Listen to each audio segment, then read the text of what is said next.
ಶಿವಗೌಡ ಪಾಟೀಲ್ ಶಾಕಿನ್ ಕುಂದೂರು ಹಾವೇರಿ ಚಿಕ್ಕಾಡಿ ತಾಲೂಕು ಹಾವೇರಿ ಜಿಲ್ಲಾ ರೀ. ಎಲ್ಲ ಕ್ಷಣದಲ್ಲಿ ಒಡವೆಯೊಳಗೂ ಪರಾಕ್ರಮಿ ಮುಂದೆ ಕಣ್ಣೆಂದ್ರಗಳನ್ನು ಹಿಡಿದು ಅವರ ನಡ ಲತ್ತಿಯಲ್ಲಿ ಕಟ್ಟಿಗೆಯಿಂದ ಹೊಡೆದು ಅವರ ಬಾಯೊಳಗೆ ಹುಡಿಗಳನ್ನು ತುಂಬಿಸುವ ವೀರ ವೀರ ಸೂರ ಪರಾಕ್ರಮಿ ಮುಂದೆ ನೀನಾರೋ ಮಾನವ.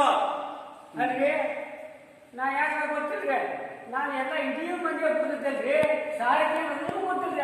ಹೌದ್ರಿ, ನೀವು ಯಾರಿ? ಸಾರಥಿ ನಾನೇ ಆದರೆ ಮಂಡಲದಾಯ ಪುಂಡ ಪ್ರಚಂಡದ ಮುತ್ತಂಡ ಗಂಡುಗಲೆ ಎನಿಸಿದ ಹೆಣ್ಣು ಮಾಲಿಕರ ಚೆಂಡನ್ನು ಕಡಿದು ಚೆಂಡಗಳನ್ನು ನುಗ್ಗಿ ಚೆಂಡರ ದಂಡಿಯನ್ನು ಹರಿಸಿ ಉಂಡರೆದು ಡಂಗುವಂತ ಮಲ್ಲಾಸುರ ತಮ್ಮ ಹಾಗೂ ಹಿಂಡು ರಾಜರ ಗಂಡನಾದ ಮಣಿಕಾಸುರನ್ನು ತಿಳಿಯಲೇ ಸಾರಥಿ. ಓ, ನೀವು ಮಣಿಕಾಸುರ ನಡ್ರಿ. ನೀವು ಹಿಂಗೆ ನಮ್ಗೆ ಬರ್ತನ ಇದ್ದಿಲ್ಲ ಬಿಡ್ರಿ, ಯಾಕಂದ್ರೆ ನೀವು ಊರಿಗೆ ಬಂದೇ ನೀವು ಅದಕ್ಕೆ